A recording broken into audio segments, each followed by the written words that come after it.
What's up, gamers? Welcome back to Gaming Pinas Weekly, and boy, do we have a great show for you! With new games, a massive roadmap reveal, some mixed reviews, and a Game of the Year first-timer. Starting off, Dying Light the Beast just dropped an 11-week roadmap, and it's stacked. We're talking new game plus, legend levels, nightmare difficulty, and a weekly challenge system called Call of the Beast, where players team up to complete objectives and unlock exclusive rewards. It's like Techland handed us a zombie survival syllabus. Complete 17 out of 22 challenges and you earned legendary gear that screams, "I survived the grind." Each week brings new modifiers, tougher enemies, and community goals that push players to coordinate like it's raid night in an MMO. And it's not just gameplay tweaks, there's a full visual upgrade coming, with new executions, improved lighting, and even a PUBG mobile crossover that adds theme cosmetics. Whether you're a returning veteran or a fresh recruit, this roadmap turns Dying Light into a seasonal event machine. So sharpen your blades, stock your medkits, and cancel your weekend plans, because Techland wants you grinding, surviving, and flexing your gear for the next 11 weeks straight. Moving on, Bloodlines 2 finally crawled out of its coffin. Some people like the game, but for others, it's the worst game of the year. It's the sequel to a cult classic that's been in development limbo longer than some vampires have been undead. After years of studio shakeups, rewrites, and missed deadlines, expectations were sky high. And now the reviews are all over the coffin. Critics are split. Some praise the atmosphere and lore, others say the combat feels like it's been drained of life.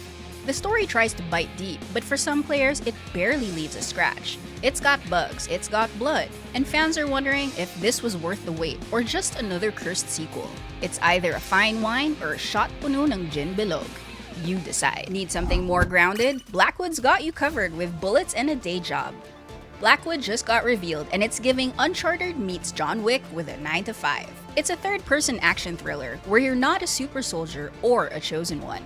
You're just a guy with a gun, a conscience, and probably too many G-Gives purchases.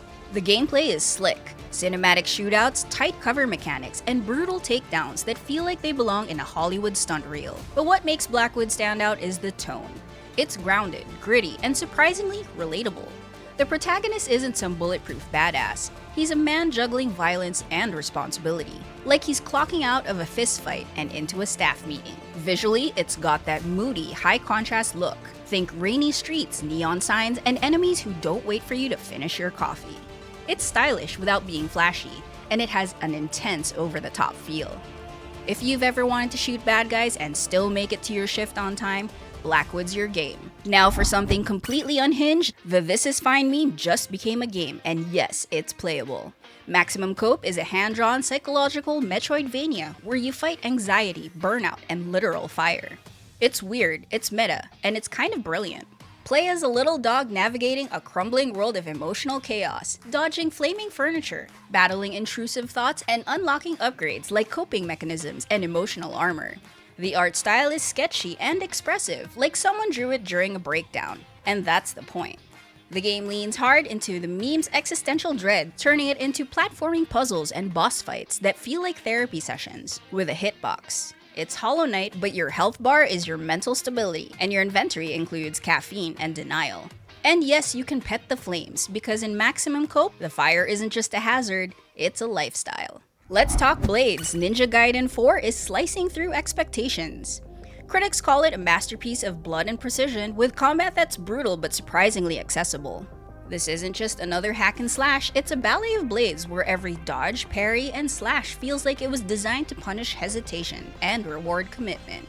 Even players who usually button mash are finding joy in the carnage because Ninja Gaiden 4 somehow threads the needle between hardcore challenge and fair design.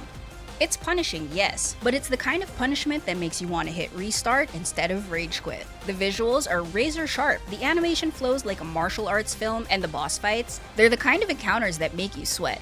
It's not about being cracked, it's about being patient, learning the patterns, and embracing the pain.